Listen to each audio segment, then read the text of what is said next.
South और Bollywood की दिल की धड़कन स्वराज की बुलंद आवाज टीवी बुलंद सेना नंबर 1 में आपका स्वागत है। 27 सितंबर 2025 छठी नवरात्र की माला है, आपको शुभकामना। बॉलिवूडमध्ये सध्या एका कलाकाराची सर्वात जास्त चर्चा सुरू आहे।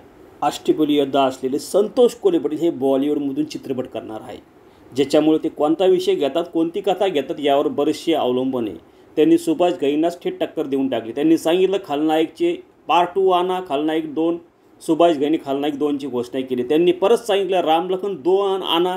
आता सुभाष घई राम लखन 2 आणणार क्या? जर नाही आणलं तर अष्टपैलू योद्धा संतोष कोल्हेपाटील खलनायक 2 करू शकतात किंवा तशा प्रकारची स्टोरी आणू शकतात किंवा तीच भूमिका घेऊ शकतात, फक्त राम लखनचं टायटल चेंज करतील।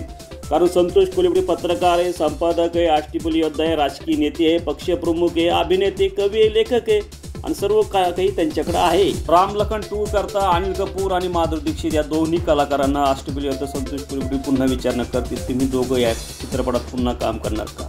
जर केलं तर धन्यवाद देऊ, आणि जर समजा नाही या चित्रपटात दोघांनी कलाकारांना नाकारलं तर कदाचित अष्टपैलू योद्धा संतोष कोल्हेपाटील अनिल कपूरच्या रोलमध्ये परफेक्ट बसू शकतात। फक्त राधाचा प्रश्न आहे, राधा आणखी इतर कोणाला तर निवड करू, यात काही अडचण आहे। पण मात्र तोच विषय, तीच भूमिका, फक्त कलाकार चेंज होतील, मात्र भूमिका तीच असेल।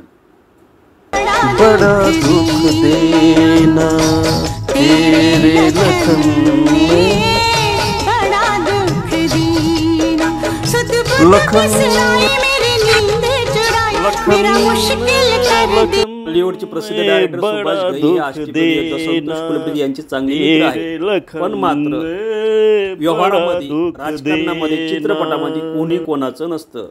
जर राम लखन 2 सुभाष घईने नाही आणला तर संतोष कोल्हेपाटील आणतील। टीव्ही बुलंद सेना नंबर 1 टू का 4 4 टू का 1। माय नेम इज लखन।